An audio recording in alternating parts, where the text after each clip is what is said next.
Hello everyone, welcome to engineers point.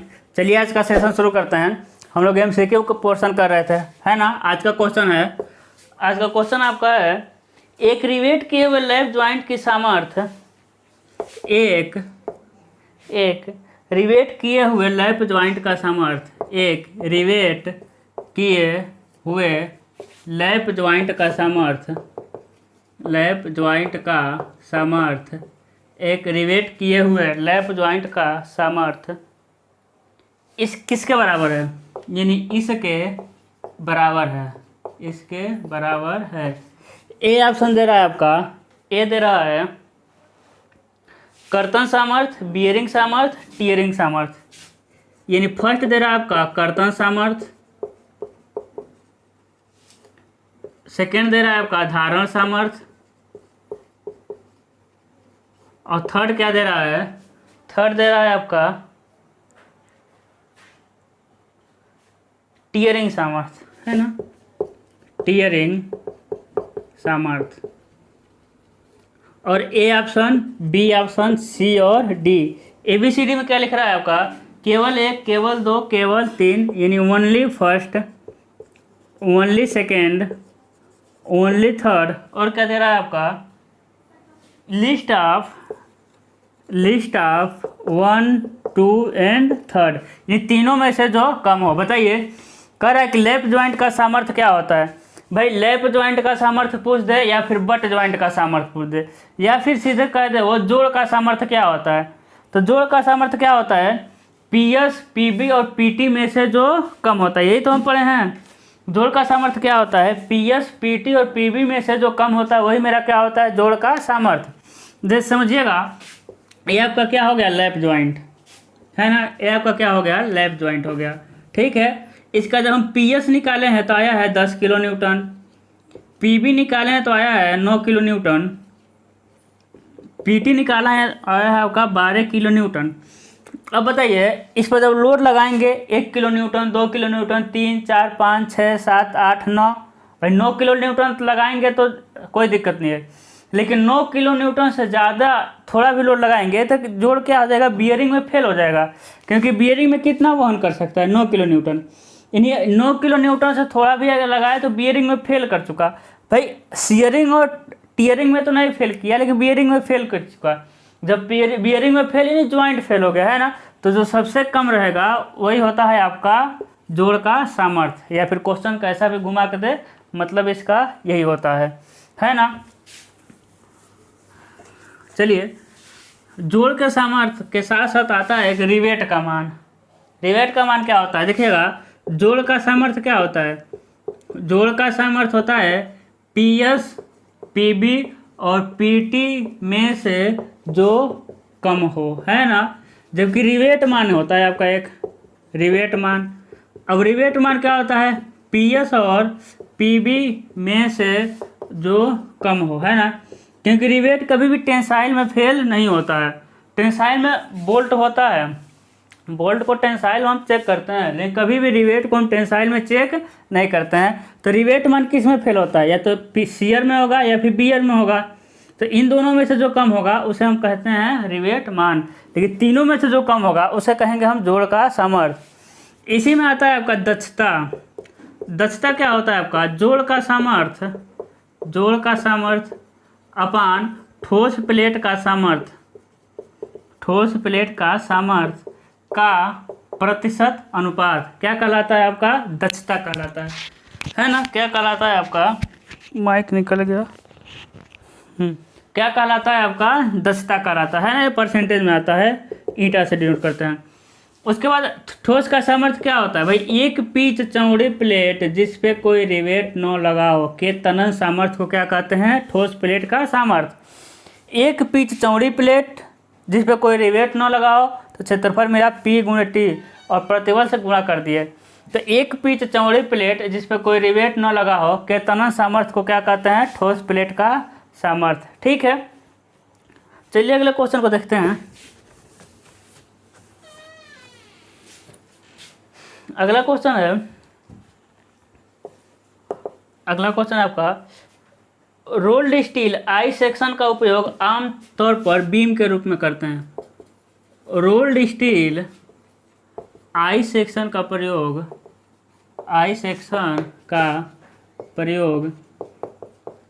आमतौर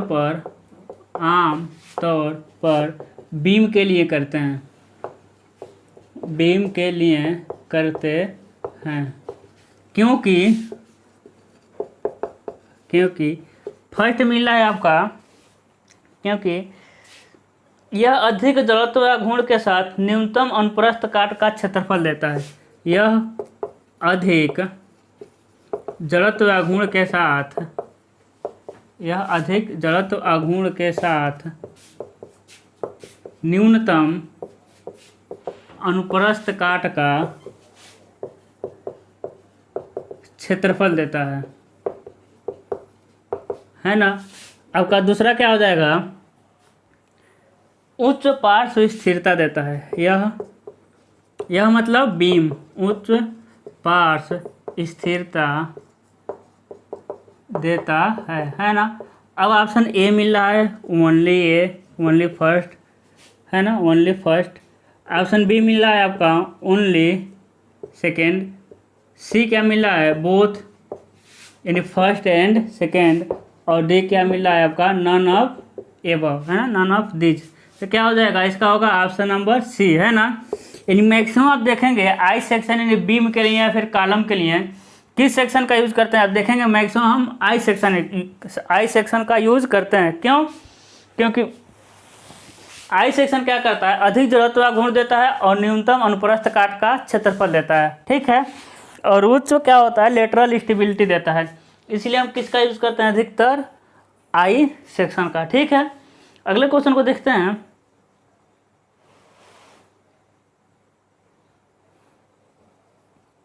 अगला question है जो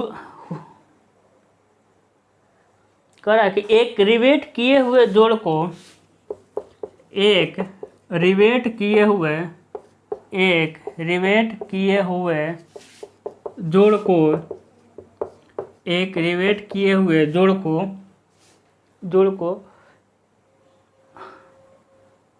इसका अनुभव हो सकता है, इसका अनुभव हो सकता है। किसका अनुभव भाई, अभी आप ऑप्शन देखेंगे समझ आएगा। ये कह रहा है प्लेट का तनन में फेल होना, प्लेट का तनन में फेल होना, है ना, प्लेट का तनन में फेल होना। बी क्या दे रहा है आपका, प्लेट का धारण में फेल होना, प्लेट का धारण में फेल होना। और मिला आपको सी मिल रहा है। सी क्या कर रहा है, प्लेट पर किनारों से फटना, यानी प्लेट का किनारों से फटना या फिर फट जाना, है ना। डी क्या मिल रहा है आपका, सभी विकल्प सही हैं, सभी, है ना। क्या हो जाएगा आपका, डी हो जाएगा सभी। बताइए कौन सा सही होगा आपका। कहने का मतलब एक रिवेट जोड़ है तो रिवेट जोड़ किस में फेल हो सकता है ना, रिवेट जोड़ किस में फेल हो सकता है। तो हम क्या बताया था आपको, रिवेट जनरली हम कहें तो नॉर्मल जो हम देखते हैं 5 तरह से फेल हो सकता है भाई। बियरिंग रिवेट किस में फेल होगा आपका, बियर में। रिवेट किस में फेल होगा, सीयर में। बियर में और सीयर में रिवेट फेल होगा। उसके साथ साथ प्लेटें भी बियर में फेल होंगी। बियरिंग में क्या फेल होगा आपका, प्लेटें भी, और प्लेटें टेंसाइल में भी फेल होंगी। उसके साथ प्लेटें किनारे से भी टूट जाएगा, है ना। तो सारे के सारे ऑप्शन क्या होते हैं आपके, सही होंगे। तो क्या पहला ऑप्शन है प्लेट का तनन में फेल होना। भाई प्लेट में ज़्यादा होल कर देंगे तो टेंसाइल में क्या हो जाएगा, फेल हो जाएगा, है ना। ब्लर कर रहा है क्या, प्लेट क्या हो जाएगा आपका, टेंसाइल में फेल हो जाएगा। ब्लर कर रहा है क्या है, ठीक है। प्लेट क्या हो जाएगा, टेंसाइल में फेल हो जाएगा, ठीक है। उसके बाद प्लेट का धारण में फेल होना, हम बताए हैं प्लेट धारण में फेल होता है। अब धारण क्या चीज़ है आपको पता ही है, प्लेट का किनारे से फट जाना। अब एक रिवेट है जो एकदम किनारे से लगा दिए हैं तो यहाँ यही क्या हो जाएगा, किनारे से फट जाएगा। तो सभी ऑप्शन क्या हो जाएंगे इसके, ट्रू है, ठीक है, ऑल ऑप्शन सही है। अगला कह रहा है अनविन के फार्मूले के मुताबिक, कह रहा है अनविन फार्मूला के मुताबिक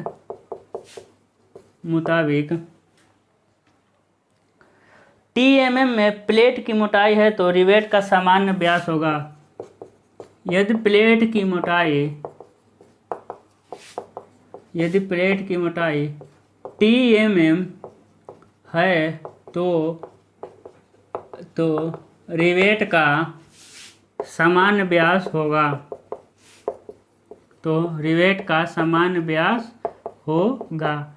ए बी सी और डी। बताइए ABCD में क्या होगा आपका? ए आपका है 1.91T, 1.91T। बी हो जाएगा आपका 1.91T², 1.91T²। सी क्या हो जाएगा आपका 1.91√T है ना। डी हो जाएगा आपका इनमें से कोई नहीं।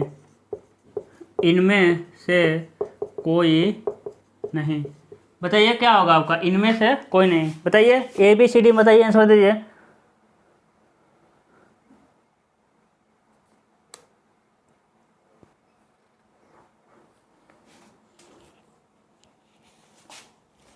बताइए भाई।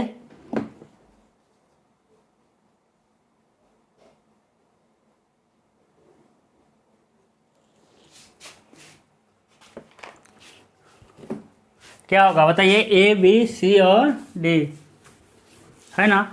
अब लोग क्या पढ़े होंगे? अनविन फार्मूला D पढ़े होंगे 6.05 √T है ना। जब T का मान किस में हो जाएगा आपका? mm में, तो क्या होता है आपका 6.05 √T। लेकिन T का मान किस में देते हैं आपका? सेंटीमीटर में। सेंटीमीटर में जब T का मान रखेंगे तो क्या होगा? ऑप्शन नंबर सी होगा। तो भाई जब T mm में है तो mm का तो फार्मूला ही नहीं मिला है ना। जब T का मान किस में हो जाएगा आपका? mm हो जाएगा, तो mm का फार्मूला ही नहीं मिला। तो क्या हम T का मान सेंटीमीटर में नहीं बना लेंगे? mm को सेमी बनाने में दिक्कत थोड़ी है, कोई दिक्कत नहीं है आपको, है ना। mm को सेंटीमीटर बनाने में कोई दिक्कत नहीं है। तो क्या हो जाएगा? ऑप्शन नंबर सी हो जाएगा। तो याद रखना है अनविन फार्मूला दो तरह से मिलेगा। पहला क्या होगा? 6.05 √T जब T का मान mm में हो। लेकिन T का मान mm में दिया, लेकिन mm का हमको फार्मूला ही नहीं मिला। तो mm को हम सेंटीमीटर में चेंज कर सकते हैं। तब क्या होता है? अनविन फार्मूला के अनुसार 1.91 √T। ठीक है, चलिए अगला क्वेश्चन देखते हैं। अगला क्वेश्चन दे रहा है एक रिवेट जोड़ का डिजाइन किस धारणा पर आधारित है? एक रिवेट जोड़ का डिजाइन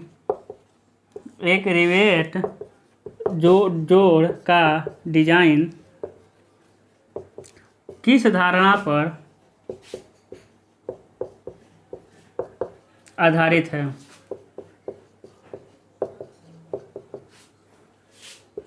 A B C और D है ना। ए क्या है आपका? लोड सभी रिवेट के बीच समान रूप से वितरित होता है। लोड सभी रिवेटों के बीच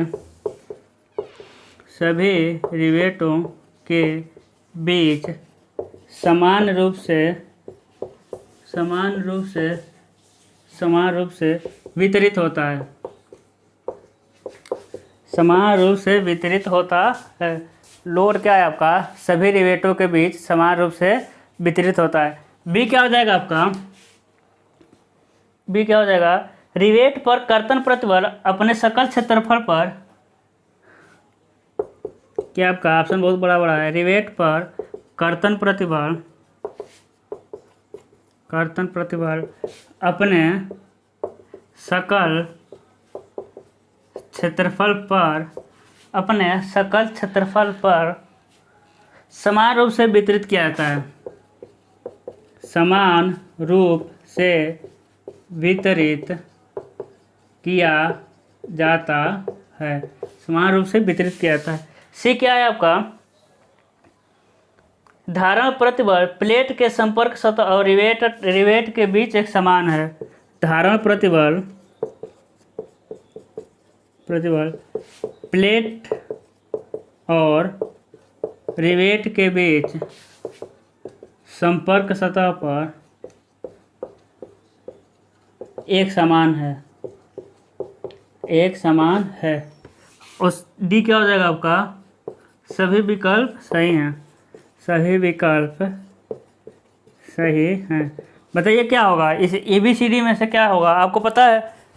जिसमें ऑप्शन चारों रहता है ABCD, यानी डी ऑप्शन रहेगा आपका, सभी विकल्प सही हैं, तो 90% मान के चलिए कि डी होता है। इन सभी विकल्प क्या होता है, सही होता है। ठीक है, तो क्या हो जाएगा ऑल ऑफ एबव, यानी सब क्या है, सही है। यानी ये क्या है, जो तीनों लिखे हैं ये एजम्पशन है। कहने का मतलब जब हम रिवेट का डिज़ाइन करते हैं तो सारे के सारे चीज़ें एकदम वैसे ही नहीं होती हैं, क्योंकि रिवेट में क्या होता है ना, बेंडिंग भी मिलता है। रिवेट में क्या होता है समझिएगा, रिवेट में एक क्या हो गया आपका लैप, कहने का मतलब कुछ और एजम्पशन होते हैं उसको हम बता रहे हैं। ये हो जाएगा आपका लैप, यहाँ एक फोर्स लगा, एक यहाँ फोर्स लगा। इस लोड का एक्शन देखिएगा, यहाँ लाइन जा रहा है, line of action of force कहाँ जा रहा है, यहाँ। अब इसके बीच में क्या इसेंट्रिसिटी मिल रही है ना, line of action of force देखिए क्या, हाँ इसका यहाँ जा रहा है, इसका यहाँ जा रहा है, इसके बीच में क्या मिल रहा है, उत्केंद्रता मिल रहा है, जिसके कारण क्या होता है, रिवेट बेंड करना चाहता है, यानी रिवेट में बेंडिंग उत्पन्न होता है। लेकिन हम क्या करते हैं, बेंडिंग को नगण्य मानते हैं, यानी मानते हैं कि बेंडिंग प्लेट में नहीं आ रहा है। ये भी एक एजम्पशन है, बीच में लिख सकता है प्लेट को, यानी बेंडिंग को क्या मानते हैं, हम नगण्य मानते हैं। अगला होता है कि दो प्लेटों के संपर्क सतह पर क्या लगता है, फ्रिक्शन भी लगता है, वो भी तो कुछ फोर्स लेता है, फ्रिक्शन भी। हम क्या मान के चलते हैं कि फ्रिक्शन क्या है, नगण्य है, कि दोनों प्लेटों के बीच फ्रिक्शन नहीं लग रहा है। तो तीन ए हो गया, और क्या हो गया, 2A हो गया। इसके साथ साथ एक और एजम्पशन होता है कि हमेशा कैलकुलेशन करने में ग्रॉस डायमीटर का यूज़ करते हैं, कभी भी नॉमिनल डायमीटर का यूज़ हम नहीं करते हैं। ठीक है ना। चलिए अगला क्वेश्चन देखते हैं। अगला क्वेश्चन है, कहाँ गया, हाँ मोस्ट इंपॉर्टेंट है, देखते हैं कितने लोग बताते हैं। कह रहा है यदि P और D, या फिर चलिए इसको बाद में बताते हैं। अगला क्वेश्चन देखते हैं, एक ज्वाइंट के लिए आवश्यक रिवेटों की संख्या है। कह रहा है एक जोड़ के लिए आवश्यक रिवेटों की संख्या, आवश्यक रिवेटों की संख्या है। एक जोड़ के लिए आवश्यक रिवेटों की संख्या A, B, C और D है ना। देख लेते हैं क्या होता है। एक कह रहा है एक रिवेट की लोड अपान कर्तन सामर्थ्य। क्या कर रहा है, एक रिवेट का लोड अपान कर्तन सामर्थ्य, क्या हो जाएगा आपका, कर्तन सामर्थ्य। बी क्या हो जाएगा आपका, एक रिवेट का लोड अपान धारण सामर्थ्य, एक रिवेट का लोड अपान धारण सामर्थ्य। सी क्या मिल रहा है आपका, एक रिवेट का लोड अपान फटन सामर्थ्य, है ना। एक रिवेट का लोड अपान फटन सामर्थ्य, यानी टीयरिंग स्ट्रेंथ। ठीक है, फटन सामर्थ्य। अगला है आपका इनमें से कोई नहीं, बताइए क्या होगा, इनमें से कोई नहीं, ऑप्शन नंबर डी है। बताइए कौन सा सही होगा, A, B, C और D। अब देखिए कह रहा है कि नंबर ऑफ रिवेट के फार्मूला क्या होते हैं, सिंपल यही पूछ रहा है ना। एक जोड़ के लिए आवश्यक रिवेटों की संख्या क्या होता है, तो जोड़ नंबर ऑफ रिवेट क्या होते हैं, जोड़ का सामर्थ्य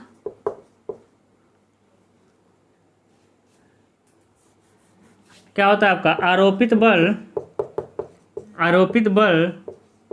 अपान होता है रिवेट मान, है ना। क्या होता है आपका, रिवेट मान, यानी F अपान R होता है। तो ऐसा कहीं मिल रहा है क्या भाई, एक रिवेट का लोड अपान रिवेट मान, नहीं मिल रहा है भाई। यहाँ तो रिवेट मान किसी में नहीं मिल रहा है, यहीं से मेरा गलत हो जाएगा। तो ऑप्शन क्या हो जाएगा, डी हो जाएगा। ऑप्शन डी क्या होगा आपका, इनमें से कोई नहीं। सही आंसर क्या मिलता है आपका, आरोपित बल अपान रिवेट मान, है ना, आरोपित बल अपान रिवेट मान। ठीक है, चलिए कितना क्लास चल चुका, अभी 20 मिनट चला। चलिए अगले क्वेश्चन को देखते हैं। हम सोचे 40 मिनट चल चुका होगा। अगला क्वेश्चन देखिए क्या दे रहा है। अगला क्वेश्चन कह रहा है इंडियन स्टैंडर्ड चौड़ी फ्लेंज धरण को दर्शाने के लिए प्रयोग करते हैं। कह रहा है इंडियन स्टैंडर्ड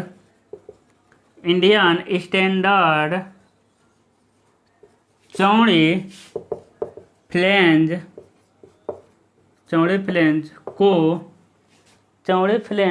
धरण को दर्शाने के लिए प्रयोग करते हैं। धरण को दर्शाने के लिए प्रयोग करते हैं। क्या हो जाएगा आपका ए बी सी और डी। क्या हो जाएगा ए बी सी डी। बताइए I S H B B क्या हो जाएगा आपका आई एस जे बी। सी क्या मिलेगा आई एस एम बी। देखिए एम पी लिखा है, ये तो ऐसे नहीं होगा। नन ऑफ एबव यानी ऊपर में से कोई नहीं। क्या हो जाएगा ऑप्शन डी होगा। ये तो सबको पता होगा ना। क्या होगा चौड़ी बीम को आई एस डब्ल्यू बी है ना। ऐसा कहीं मिल गया होता तो क्या हो जाता है वो आई एस डब्ल्यू बी। वो मेरा ऑप्शन क्या होता सही होता। बीम कितने प्रकार के होते हैं 5 प्रकार के। जूनियर लाइट मीडियम वाइड और हैवी है ना। कॉलम के लिए किस बीम का यूज करते हैं बताइए। Junior light medium wide heavy में कॉलम के लिए किसका यूज करते हैं बताइए। कॉलम के लिए हम यूज करते हैं हैवी बीम का है ना। कॉलम के लिए किस बीम का यूज करते हैं हम लोग हैवी बीम का। चलिए अगला क्वेश्चन देखते हैं। अगला क्वेश्चन है इस्पात को संरचना सदस्य के रूप में प्रयोग करने के निम्नलिखित लाभ हैं है ना। कह रहा है इस्पात को संरचना सदस्य के रूप में प्रयोग करने में निम्नलिखित लाभ हैं। इस्पात को संरचना सदस्य के रूप में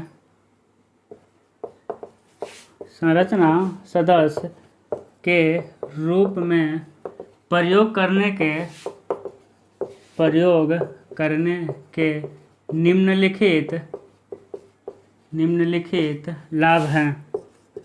निम्नलिखित लाभ हैं।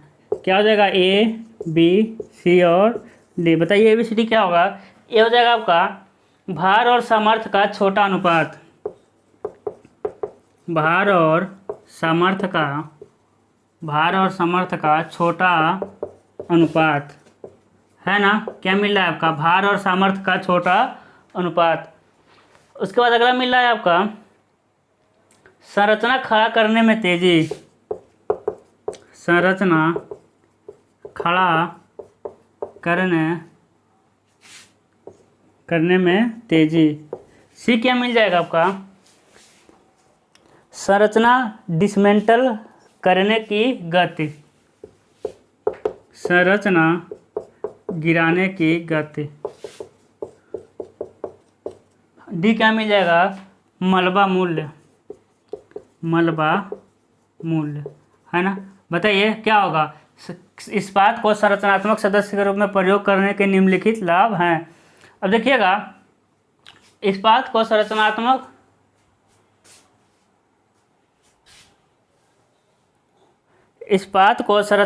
सदस्य के रूप में प्रयोग करने के क्या लाभ हैं। अब देखिए ये सारे के सारे जो है ना वो इस्पात के लाभ ही हैं। जो सारे दिख रहे हैं ना इस्पात के लाभ। क्योंकि अब कंक्रीट का मकान रहेगा यानी कंक्रीट का स्ट्रक्चर रहेगा और स्टील का स्ट्रक्चर रहेगा तो गिरा कर बेचेंगे तो इसका ज़्यादा मूल्य मिलेगा है ना। ज़्यादा मूल्य मिलेगा। और स्टील कंक्रीट का अपेक्षा या फिर अन्य स्ट्रक्चर का अपेक्षा स्टील को हम जल्दी गिरा लेते हैं। इसको हम जल्दी से बना लेते हैं। इसलिए रेलवे वगैरह पर ब्रिज हम किसका बनाते हैं स्टील का बनाते हैं क्योंकि उसमें शटरिंग वगैरह की ज़रूरत नहीं पड़ती है ना। तो और क्या हो जाएगा भार और सामर्थ्य का छोटा अनुपात। ये सारा ऑप्शन क्या सही है। लेकिन सबसे ज़्यादा सही क्या हो जाएगा आपका ऑप्शन नंबर ए। क्योंकि संरचनात्मक यानी भार और सामर्थ्य का छोटा अनुपात होता है। ठीक है ऑप्शन ए क्या एकदम ज़्यादा सही है। वैसे सही तो सारे हैं है ना। क्या हो जाएगा ऑप्शन ए हो जाएगा आपका सही। ठीक है चलिए अगला क्वेश्चन देखते हैं।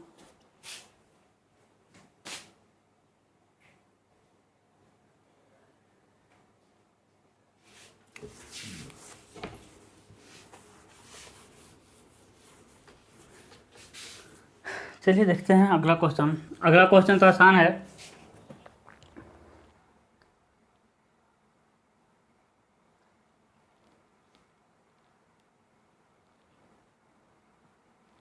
चलिए देखते हैं क्या कह रहा है कि तनाव में रिवेट जोड़ की अनुदैर्ध्य पिच कितना होता है ना। तो सबको पता है कि भाई सिर्फ मैक्सिमम पिच की बात कर रहा है। ये मैक्सिमम पिच की, मैक्सिमम पिच कितना होता है 32T या 300 mm, जो भी कम हो। लेकिन यही पिच किसकी बात करें, टेंसाइल की, है ना। किसकी बात करें, टेंसाइल की। तो क्या हो जाता है आपका 16T या 200 mm, है ना, जो भी कम हो। यही बात करें कंप्रेशन का तो क्या हो जाएगा आपका 12T या फिर 200 mm, जो भी क्या हो कम हो। एक सारे के सारे क्या हैं, पिच का मान है, ठीक ना। इसको तो कई बार बता चुके हैं। मिनिमम पिच मेरा फेवरेट कितना होता है 2.5 डी। डी क्या है, नॉमिनल डायमीटर। उसके बाद होता है आपका edge distance. Edge distance machine cut के लिए और किसके लिए, हैंड कट के लिए। मशीन कट के लिए 1.5 डी, हैंड कट के लिए 1.7 डी। अभी और कुछ छूट रहा, और तो छूट नहीं रहा है ना। तो चलिए अगला क्वेश्चन करते हैं। तो ये इजी क्वेश्चन था, है, एक बार रिवीजन कर दें आपको। अगला क्वेश्चन मोस्ट इंपॉर्टेंट क्वेश्चन है, ठीक है। जोड़ पर निम्नलिखित के लिए भार उत्केंद्रित नहीं होगा। क्वेश्चन है आपका जोड़ पर निम्नलिखित के लिए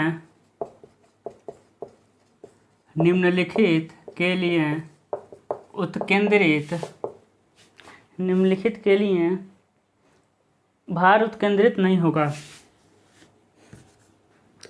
भार उत्केंद्रित नहीं होगा। जोड़ पर निम्नलिखित के लिए भार उत्केंद्रित नहीं होगा। ए क्या मिला, लैप जोड़।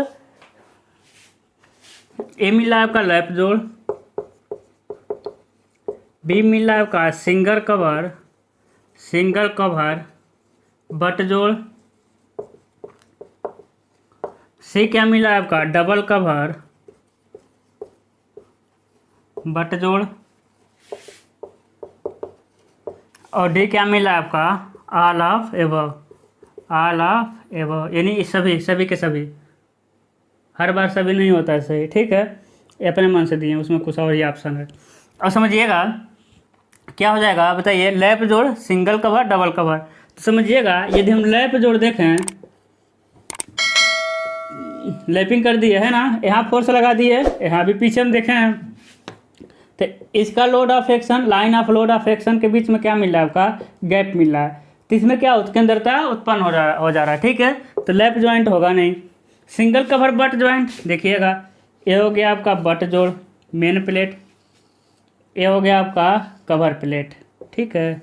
ये हो गया cover plate, sorry single cover है ना, सिंगल कवर। इधर फोर्स लगा दिए, इधर फोर्स लगा दिए। अब देखिएगा ये वर्टिकली तो नहीं उत्केंद्रता देगा, लेकिन हॉरिजॉन्टली क्या कर देगा, ये डिसबैलेंस हो जाएगा। क्योंकि इस मेंबर का समझिएगा, यदि इस तरह रहता ना, इस तरह स्ट्रक्चर, समझिएगा इस तरह स्ट्रक्चर, तो मेंबर का अक्ष और लोड का अक्ष एकदम एक ही पास रहा था, मेंबर का अक्ष, लोड का अक्ष। लेकिन कवर प्लेट के लगने से क्या हो जाएगा, इस मेंबर का अक्ष थोड़ा सा ऊपर जाएगा, है ना। ज़्यादा जहाँ एरिया ज़्यादा रहता है वहाँ खिसक जाता है, थोड़ा सा ऊपर जाएगा, थोड़ा सा ऊपर गया मेंबर का एक्सिस, तो दोनों के मध्य क्या मिल जाएगा, उत्केंद्रता। वर्टिकली ठीक है, हॉरिजॉन्टली मिल जाएगा। लेकिन यही आपका देखिएगा डबल कवर बट ज्वाइंट आ जाए तो मेंबर का अक्ष, लोड का अक्ष दोनों एक ही पर रहेगा, पी। ऊपर एक कवर प्लेट लगाएंगे तो मेंबर का अक्ष ऊपर जाएगा, लेकिन एक नीचे भी लगा देंगे तो फिर नीचे थोड़ा सा आ जाएगा, है ना। दोनों तरफ क्या हो जाएगा, बैलेंस आ जाएगा। तो ऑप्शन नंबर क्या हो जाएगा, सी हो जाएगा सही। यानी see double cover butt joint में इसेंट्रिसिटी नहीं उत्पन्न होता है ना। तो मोस्ट इंपॉर्टेंट क्वेश्चन था भाई, समझ में भी आया होगा आप लोगों को।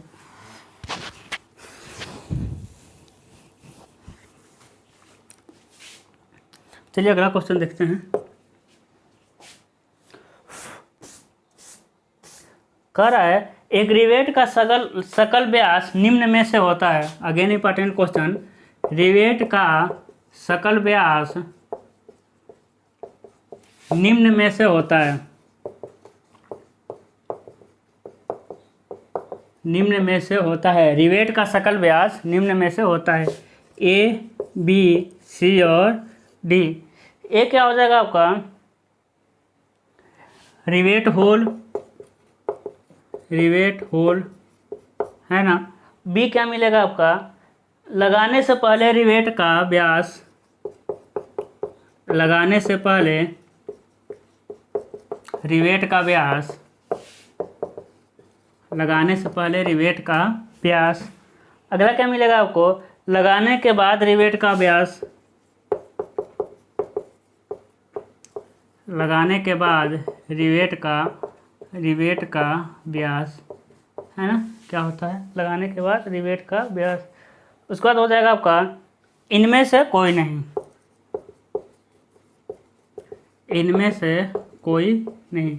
बताइए क्या होगा रिवेट के लगाने के बाद जो उसका व्यास मिलता है उसे हम लोग कहते हैं ग्रॉस डायामीटर। यदि ऑप्शन नंबर सी ना देना तो ये ऑप्शन नंबर ए भी क्या है आपका सही है ना, क्योंकि होल के व्यास जितना रहता है उतना ही क्या होता है लगाने के बाद जब उसको ठोकते हैं तो होल के व्यास के बराबर क्या हो जाता है रिवेट का सकल व्यास हो जाता है। ठीक है, तो ऑप्शन ए और ऑप्शन सी क्या है दोनों के दोनों सही हैं, लेकिन ज़्यादा सही कौन सा है क्योंकि रिवेट के बारे में पूछा है तो ज़्यादा सही हो जाएगा आपका सी। लेकिन सी नहीं रहेगा तो होल का व्यास जो होता है वो रिवेट के सकल व्यास के बराबर ही होता है ना, रिवेट के सकल व्यास के बराबर होता है। चलिए अगला क्वेश्चन देखते हैं। अगला क्वेश्चन है कह रहा है कि भारतीय मानक विनिर्देशन के अनुसार, भारतीय मानक विनिर्देशन के अनुसार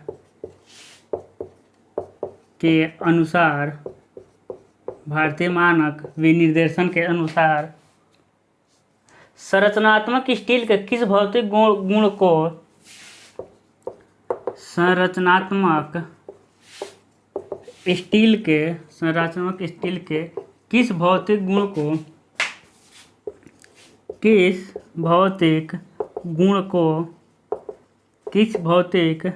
को कहाँ गया उसके ग्रेड की तुलना में अधिक मान दिया जाता है, उसके ग्रेड की तुलना में अधिक मान दिया जाता है, अधिक मान दिया जाता है। बताइए ए आपका ऑप्शन है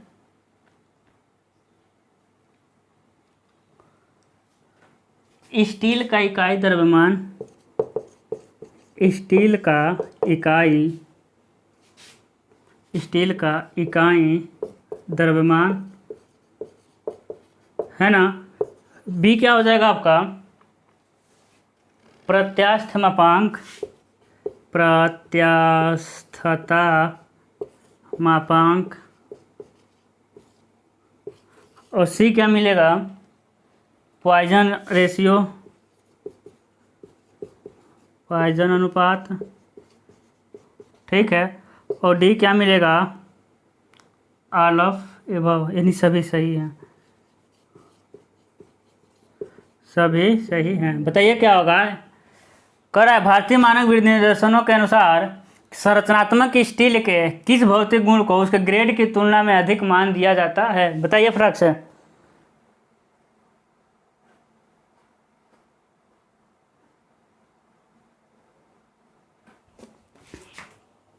क्या हो जाएगा ऑप्शन नंबर डी है ना, यानी सभी क्या हैं सही है।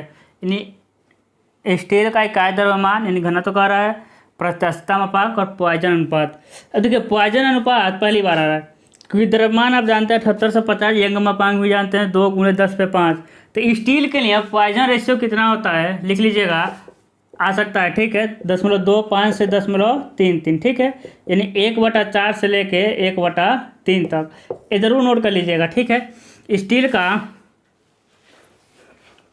पॉइजन रेशियो, स्टील का पॉइजन रेशियो कितना होता है 1/4 से 1/3 होता है ना। चलिए अगला बताइए इस्पात में कार्बन में वृद्धि के साथ क्या घटता है। कह रहा है कि इस्पात में इस्पात में कार्बन वृद्धि के साथ अगेन इंपॉर्टेंट क्वेश्चन है, क्या घटता है? ए, बी, सी और डी। क्या घटता है? शक्ति, कठोरता, भंगुरता, तन्यता। शक्ति, कठोरता, भंगुरता, तन्यता। बताइए क्या घटेगा? इस्पात में कार्बन वृद्धि के साथ क्या घटता है ना? और इजी भी क्वेश्चन है सबसे, बताइए।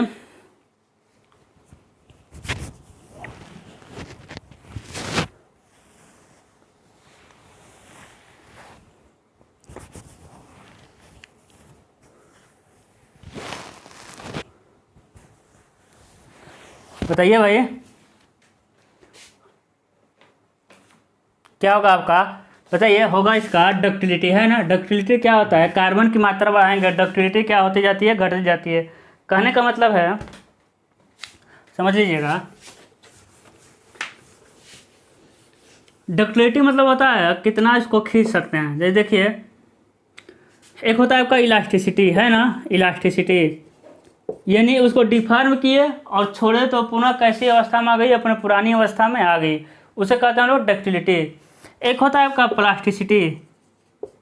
क्या होता है आपका? प्लास्टिसिटी। प्लास्टिसिटी मतलब उसको खींचे, ज़्यादा फोर्स लगाकर खींच दिए और डिफॉर्म हो गया, छोड़े तो उसका डिफॉर्मेशन रिगेन नहीं किया, उसे हम लोग कहते हैं प्लास्टिसिटी। अब प्लास्टिसिटी कितने प्रकार की होती है? 2 प्रकार का। एक होता है आपका डक्टिलिटी, दूसरा होता है आपका मेलाबिलिटी, है ना? क्या होता है आपका? मेलाबिलिटी। यानी किसी मेंबर पर टेंसाइल लोड लगाकर उसके पतले तारों के रूप में बदलना क्या कहलाता है? डक्टिलिटी। टेंसाइल लोड के यानी डक्टिलिटी की बात हो रही है। और वही कंप्रेशन लगा के उसको रोल करके पतले चादर के रूप में बदलेंगे तो उसे क्या कहेंगे हम? मेलाबिलिटी, है ना? उसको कंप्रेशन करके पतले चादर के रूप में बदलना क्या कहलाता है? मेलाबिलिटी। तो कंप्रेशन के अंतर्गत परमानेंट डिफॉर्मेशन मेलाबिलिटी, टेंशन के अंतर्गत परमानेंट डिफॉर्मेशन डक्टिलिटी कहलाता है। भंगुरता ब्रिटलनेस, जिस पर लोड लगाते ही 5% से कम डिफॉर्मेशन देता है, टूट जाता है, उसे कहता हम लोग भंगुरता। सामर्थ्य तो आप स्ट्रेंथ जानते ही हैं। ये नहीं समझिएगा, जो स्टील होता है उसका स्ट्रेस स्ट्रेन डायग्राम इसी तरह बनता है ना? इसी तरह बनता है। लेकिन जैसे ही आप कार्बन की मात्रा बढ़ाते जाएंगे इसकी सामर्थ्य तो बढ़ेगा लेकिन पहले टूट जाएगा। देखिए, पहले इतना स्ट्रेन दे रहा था, कार्बन की मात्रा बढ़ाए, सब कुछ बढ़ गया। देखिए, सब कुछ बढ़ गया लेकिन क्या हो गया? पहले टूट गया। डक्टिलिटी क्या हो गई? कम हो गई। और कार्बन की मात्रा बढ़ा दीजिए और सामर्थ्य बढ़ेगा लेकिन और पहले टूट जाएगा। तो आपको समझ आ गया होगा, है ना? यानी इसका डिफॉर्मेशन क्या होता जा रहा है? कम होता जा रहा है। तो कार्बन की मात्रा बढ़ाने पर वो जल्दी टूट जाएगा, ज़्यादा डिफॉर्मेशन नहीं देगा। इसीलिए आप देखते होंगे, ये आरसीसी में पढ़े होंगे, FI 250, FI 415, FI 500, FI 550। यानी इसमें क्या होता है ना, कार्बन बढ़ा के इसकी सामर्थ्य को क्या करते हैं? बढ़ाते जाते हैं। लेकिन सामर्थ्य बढ़ाने के साथ साथ क्या होता रहता है? इसकी डक्टिलिटी तो घट जाएगी। भाई कार्बन की मात्रा बढ़ाएंगे, सामर्थ्य बढ़ता जाएगा, लेकिन साथ साथ क्या होती जाती है? इसकी डक्टिलिटी कम होती जाती है, पहले टूटने का चांस रहता है। तो ऐसा तो हमको आरसीसी में करना होता नहीं है, पहले टूट जाएगा तो मेरा मेंबर कमजोर हो जाएगा। इसीलिए आजकल देखेंगे छड़ जो आएगा ना, उस पर लिखा रहेगा FI 500D, या फिर लिखा रहेगा FI 550D। D means ductility. D मतलब क्या बता रहा है? वो डक्टिलिटी बता रहा है कि भाई कार्बन बढ़ा के इसका स्ट्रेंथ बढ़ाए हैं लेकिन हम डक्टिलिटी का भी ध्यान रखे हैं, है ना? किसका ध्यान रखें? हम डक्टिलिटी का बहुत अच्छी तरह से ध्यान रखे हैं। कुछ उसमें ऐसे हम एलिमेंट मिलाए हैं कि उसका डक्टिलिटी मेंटेन है, डक्टिलिटी उसका घटा नहीं है, यानी स्ट्रेंथ भी अधिक है और डक्टिलिटी भी अधिक है। तो आप लोग घर बनवाइएगा तो छड़ मिलेगा ना? छड़ मिलता नहीं है, छड़ खरीदना पड़ता है। खरीदेंगे तो उसी पर लिखा रहता है वो FI 250, FI 415, है ना? तो उसी पर देख लीजिएगा 500 लिखा हो तो डी लिखा है कि नहीं लिखा है। अगला क्वेश्चन देखिएगा, कह रहा है धारण सामर्थ्य पूछ रहा है। धारण सामर्थ्य का फार्मूला क्या होता है? DTFB, है ना? अगेन इंपॉर्टेंट क्वेश्चन और इजी क्वेश्चन, तो आसान इसको लिखवा नहीं रहे हैं। धारण सामर्थ्य का फार्मूला क्या होता है, ठीक है ना, आसान क्वेश्चन है। कह रहा है Indian standard long leg T bar को दर्शाया जाता है। कह रहा है कि Indian standard long leg T bar को दर्शाया जाता है ना। ए बी सी डी क्या हो जाएगा आपका, ए है ISLT JT ST, ISLT ISJT ISST और नॉन ऑफ दिस, इनमें से कोई नहीं। बताइए क्या होगा, है ना। क्या होता है Indian standard long leg T bar, क्या होता है ISST, क्या होगा आपका ISST, है ना। अगला क्वेश्चन देखते हैं, आसान क्वेश्चन था। अगला क्वेश्चन कह रहा है कि स्टील का संरचनात्मक स्टील का पॉइजन अनुपात होता है। अभी हम पीछे बताए थे ना, संरचनात्मक इस्पात का पॉइजन अनुपात होता है। संरचनात्मक स्टील का पॉइजन अनुपात होता है ABCD। कितना बताए थे, 0.25 से लेकर 0.30, है ना। देखिए लेकिन ऑप्शन हम कहे थे ना, ऑप्शन चेंज मिलता है इसका, 0.15, 0.20, 0.15, 0.20, 0.30 और आपका है 0.35। तो आप क्या लगा सकते हैं, 0.35 क्या लगाएंगे, होता है आपका 0.25 से लेकर 0.33, है ना, 0.33।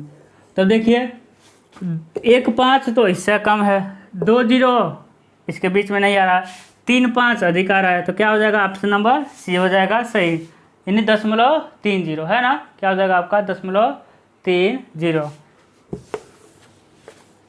अगला क्वेश्चन देखते हैं, समझ आ रहा है कि नहीं बताते रहिए। चलिए अगला क्वेश्चन है,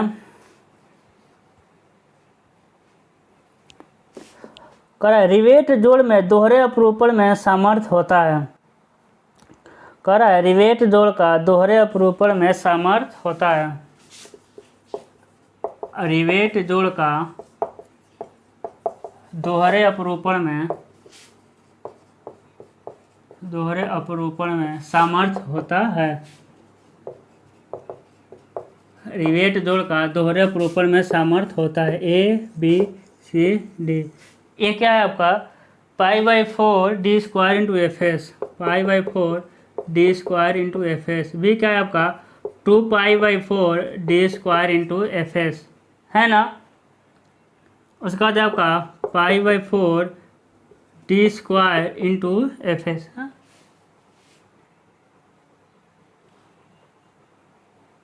अच्छा सिर्फ डी लिखा है, d² × 2 × 2 बार 2 लिख दिया, ठीक है। और ये तो सी है ना, ये सी हो जाएगा। डी क्या हो जाएगा आपका, इनमें से कोई नहीं। डी क्या है आपका, इनमें से कोई नहीं। बताइए क्या होगा ऑप्शन, इसका सही होगा ऑप्शन नंबर बी सही होगा, है ना। क्योंकि π/4 PS क्या होता है आपका, π/4d² × Fs × n dash. n क्या दिखाता है, नंबर ऑफ शियर प्लेन, कुछ भी मान लीजिए, n डैश को, एक दिखाता है नंबर ऑफ शियर प्लेन, एक दिखाता है नंबर ऑफ रिवेट रो। क्या दिखाता है आपका, नंबर ऑफ रिवेट रो। तो हो जाएगा, यहाँ से समझ आ गया होगा आपको, है ना। क्या है आपका, शियर प्लेन कितना है, दोहरे अपरूपण, तो हो जाएगा सिर्फ 2 से गुणा होगा।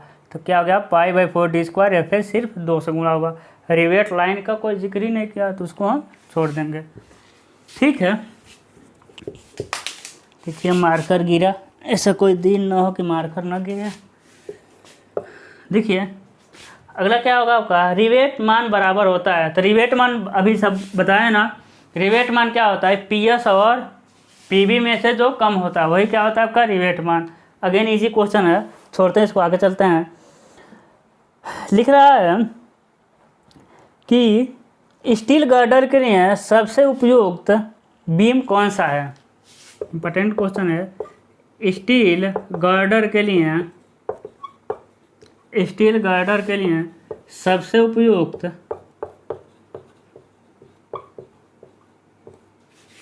बीम कौन सा है।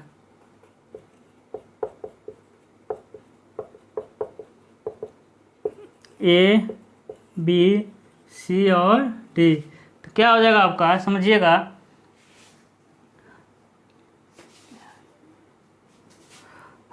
ISMB, ISLB, ISWB, ISHB।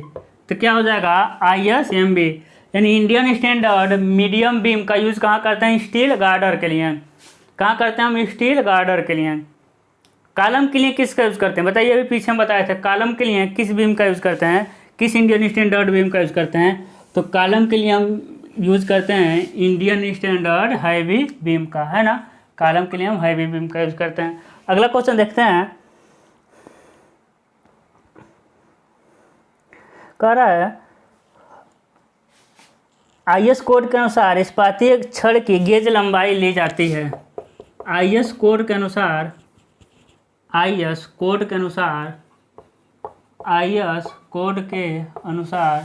इस्पाती छड़ का गेज लंबाई ली जाती है। अगेन इंपॉर्टेंट क्वेश्चन है, ठीक है। और IS कोड आ गया तो समझ लीजिए, बस डायरेक्ट आपको रटना पड़ेगा इसको। क्या हो जाएगा आपका 5D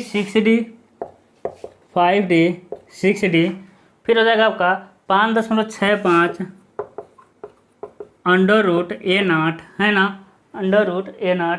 और आपका हो जाएगा 8D। और A0 क्या है भाई, A0 है आपका प्रतिदर्श की अनुप्रस्थ काट का क्षेत्रफल, है ना। प्रतिदर्श का अनुप्रस्थ काट का क्षेत्रफल। डी क्या है, व्यास नहीं है, डी है आपका लार्जर डायमेंशन, क्या आपका बड़ी माप, बड़ी व्यास है, व्यास नहीं, क्या हो जाएगा आपका बड़ी व्यास। तो क्या होगा, ऑप्शन नंबर सी होगा। तो एक क्वेश्चन लिख दिया हम, ये आपके सिलेबस का नहीं है, ठीक है, आउट ऑफ सिलेबस है, बस देख लीजिए, देखे रहेंगे तो काम देगा, क्या भरोसा है, BTE बोर्ड का आई जाए, ठीक है। आउट ऑफ सिलेबस, आपके सिलेबस का नहीं क्वेश्चन है। चलिए अगला क्वेश्चन है, क्वेश्चन इजी। अगला क्वेश्चन कह रहा है IS 800/1984 के अनुसार स्टील स्लैब प्लेट में, कह रहा है कि IS 800/1984 के अनुसार स्टील स्लैब, क्या है आपका स्टील स्लैब, कहाँ गया, स्टील स्लैब प्लेट में नमन प्रतिबल कितना होगा। प्लेट में परमिसिबल नमन प्रतिबल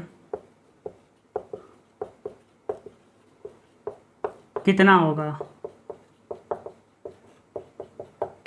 होगा, A, B, C और D, ठीक है, A, B, C, D। क्या होगा बताइए, 2000, 1600, 1890, 1450, 2000, 1600, 1890 और 1450, क्या है आपका न्यूटन प्रति mm स्क्वायर, ठीक है। बताइए तो कमिंग डाल दें, क्या हो जाएगा ऑप्शन आपका